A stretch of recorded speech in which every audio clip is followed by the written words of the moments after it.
میرے نبی صلی اللہ علیہ وسلم نے فرمایا سورہ فاتحہ کو پڑھا کرو کیونکہ اسی سورت کا نام اللہ نے نماز رکھا ہے۔ آپ صلی اللہ علیہ وسلم نے فرمایا بے شک میری آنکھیں تو سو جاتی ہے لیکن میرا دل نہیں سوتا، یعنی آپ سوتے تھے لیکن آپ غافل نہیں ہوتے تھے۔ میرے نبی نے فرمایا نکاح میرا طریقہ ہے اور جو شخص میرے طریقے پر عمل نہیں کرتا اس کا مجھ سے تعلق نہیں۔ میرے نبی نے فرمایا قرآن مجید کا ماہر، قرآن لکھنے والے انتہائی معزز اللہ کے فرما بردار فرشتوں کے ساتھ ہوں گا۔ میرے نبی نے فرمایا جبرائیل نے مجھ سے کہا ہے کہ اللہ فرماتے ہیں جو شخص آپ پر درود بھیجے گا میں اس پر اپنی رحمت نازل کروں گا، اور جو آپ پر سلام پڑھیں گا میں اس پر سلام پڑھوں گا، سلامتی بھیجوں گا۔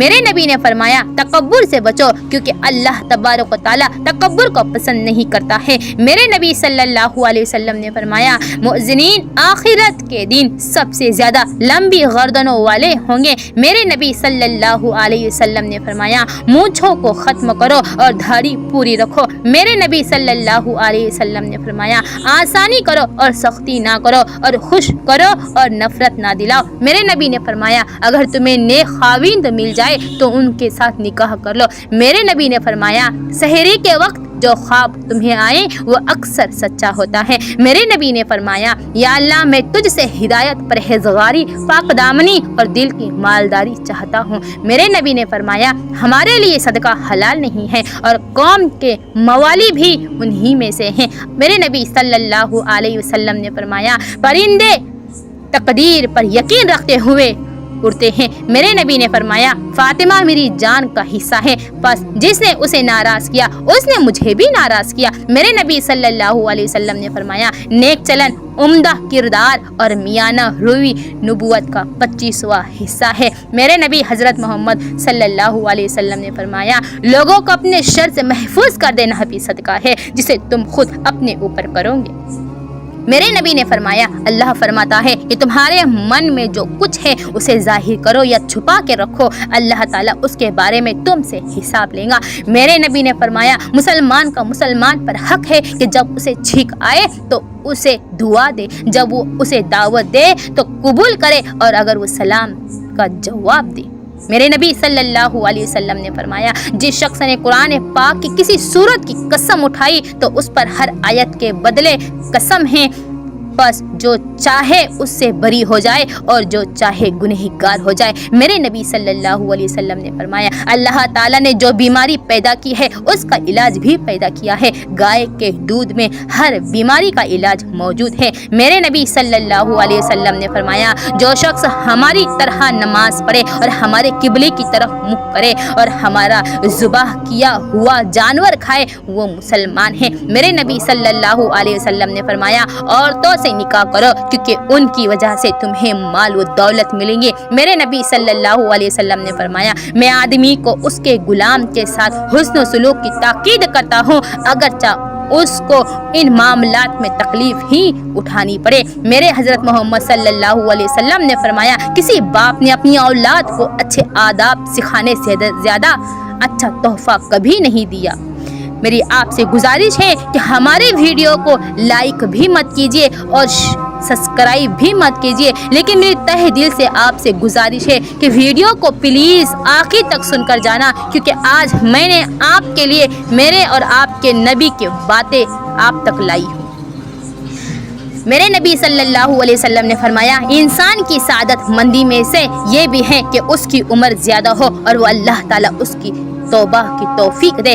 میرے نبی نے فرمایا تم فقر، قلت، ذلت اور اس بات سے اللہ کی پناہ مانگا کرو کہ تم کسی پر ظلم کرو یا کسی کے ظلم و ستم کا نشانہ بنو۔ میرے نبی صلی اللہ علیہ وسلم نے فرمایا یقیناً حافظ قرآن کی مثال باندھے ہوئے اونٹوں والے شخص جیسی ہے، اگر وہ ان کا خیال رکھے تو ان کو اپنے پاس روک لے گا، اور اگر ان کو کھول دے تو وہ موقع پا کر اس کی دسترس سے نکل جائے گا۔ میرے نبی نے فرمایا جس نے وضو نہ کیا اس کی نماز نہیں، اور جس نے وضو سے پہلے اللہ کا نام نہ لیا اس کا وضو ہی نہیں ہے۔ میرے نبی صلی اللہ علیہ وسلم نے فرمایا اللہ تعالیٰ فرماتا ہے میں نے نماز کو اپنے اور اپنے بندے کے درمیان تقسیم کر لیا ہے، چنانچہ اس کا حصہ میرے لیے اور میرے بندے کے لیے ہے، اور نماز میں جو اس نے مانگا وہ میری طرف سے عطا ہو چکا۔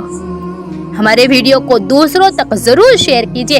آپ صلی اللہ علیہ وسلم نے فرمایا جب کسی بھی بیماری کو اس کی دوا مل جاتی ہے تو اللہ کے حکم سے وہ بیماری دور ہو جاتی ہے۔ میرے نبی نے فرمایا جس نے قسم کھائی اور انشاءاللہ کہا اس کی قسم نہیں ٹوٹیں گی۔ میرے نبی نے فرمایا گائے کا دودھ پیا کرو کیونکہ یہ ہر طرح کے درخت سے چر لیتی ہیں اور یہ ہر بیماری کے لیے شفا ہے۔ میرے نبی نے فرمایا محروم وہ ہے جو اپنی وصیت کرنے سے محروم رہا۔ میرے نبی نے فرمایا اگر کوئی شخص اپنی زمین یا گھر بیچے اور اس کا ہمسایہ اس جگہ میں شریک راستہ رکھتا ہو تو ہمسایہ کو اپنے خریدنے کا حق حاصل ہے۔ اگر وہ موجود نہ ہو تو اس کا انتظار کیا جائے تاکہ وہ اپنے حق سے محروم نہ ہو۔ ہمارے ویڈیو کو پورا دیکھیے اور شیئر کیجیے۔ میرے نبی نے فرمایا آخرت کے دن سب سے پہلے بندے سے جس چیز کا حساب ہوگا وہ اس کی نماز ہوگی، اگر وہ مکمل پائی گئی تو مکمل لکھی جائیں گی۔ میرے نبی نے فرمایا اگر بندے کی نماز میں کچھ کمی ہوئی تو اللہ فرمائے گا دیکھو کیا تم اس کے لیے کچھ نفل پاتے ہو جس کے ساتھ اس کے ضائع کردہ فرض کی کمی پوری کر دی جائے، اس لیے نفل نماز کا اچھے سے احتیاط کیا جائے، اہتمام کیا جائے۔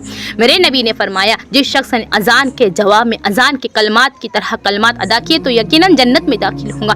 میرے نبی نے فرمایا تم اللہ کی عبادت کرو، کسی کو اس کا شریک نہ بناؤ، نماز صحیح ادا کرو، زکوٰۃ ادا کرو اور رشتوں کو جوڑو۔ میرے نبی نے فرمایا انسان کا بہترین کھانا وہ ہے جو اس کی کمائی سے حاصل ہو اور اس کی اولاد بھی اس کی کمائی ہو۔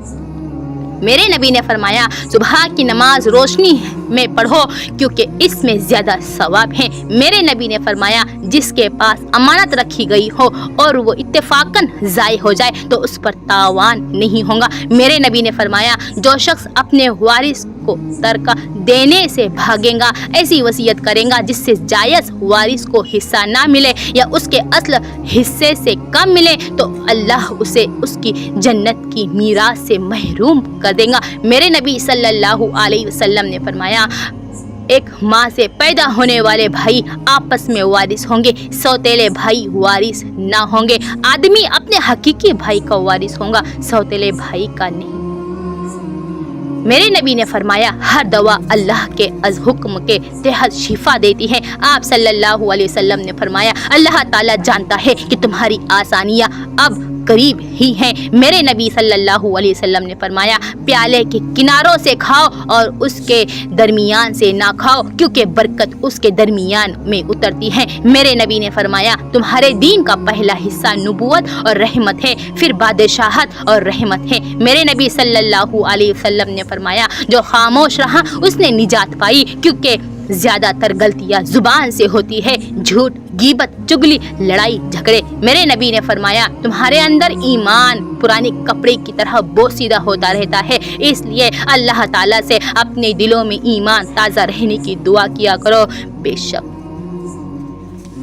میرے نبی نے فرمایا اللہ فرماتا ہے میں یکتا بے نیاز ہوں، جس کی اولاد ہے نہ والدین ہیں نہ کوئی میرا ہمسر ہے۔ بے شک میرے نبی صلی اللہ علیہ وسلم نے فرمایا آخرت کے دن اللہ کے یہاں سب سے برا وہ آدمی ہوگا جسے لوگوں نے اس کی بدکلامی کی وجہ سے چھوڑ دیا ہو۔ میرے نبی صلی اللہ علیہ وسلم نے فرمایا مومن بھولا بھالا اور سخی ہوتا ہے اور فاجر آدمی فریبی اور بخیل ہوتا ہے۔ میرے نبی نے فرمایا جو عورت 5 وقت کی نماز، ماہ رمضان کے روزے، اپنے شرمگاہ کی حفاظت اور اپنے شوہر کی اطاعت کرتی ہو اس سے کہا جائے گا جنت کے جس دروازے سے چاہو تم داخل ہو جا۔ میرے نبی نے فرمایا جنت میں نیک مردوں کے لیے نیک بیویاں ہوں گی اور تم ان سے اسی طرح لطف اندوز ہوں گے جیسے تم دنیا میں ہوتے ہو اور وہ تم سے لذت حاصل کریں گی۔ فرق صرف اتنا ہے کہ وہاں پیدائش کا سلسلہ بند ہوگا۔ نبی نے فرمایا جس آدمی نے سرے عام کسی کا مال وغیرہ چھینا وہ شخص ہم میں سے ہی نہیں ہے۔ آپ صلی اللہ علیہ وسلم نے ارشاد فرمایا 2 لوگوں میں اچھا وہ ہے جو سلام میں پہل کرے کیونکہ سلام صرف لفظ نہیں بلکہ محبت، خلوص اور اپنے اچھے اخلاق کا پیغام ہے۔ آپ صلی اللہ علیہ وسلم نے فرمایا اس شخص کی نماز قبول نہیں جو مجھ پر درود نہیں پڑھتا اور جو انصار سے محبت نہیں رکھتا، اس کی بھی نماز قبول نہیں ہوتی۔ آپ صلی اللہ علیہ وسلم نے ارشاد فرمایا فضول خرچی نہ کرو، فضول خرچی نہ کرو، کیونکہ فضول خرچی سے مال ضائع ہوتا ہے اور اللہ پاک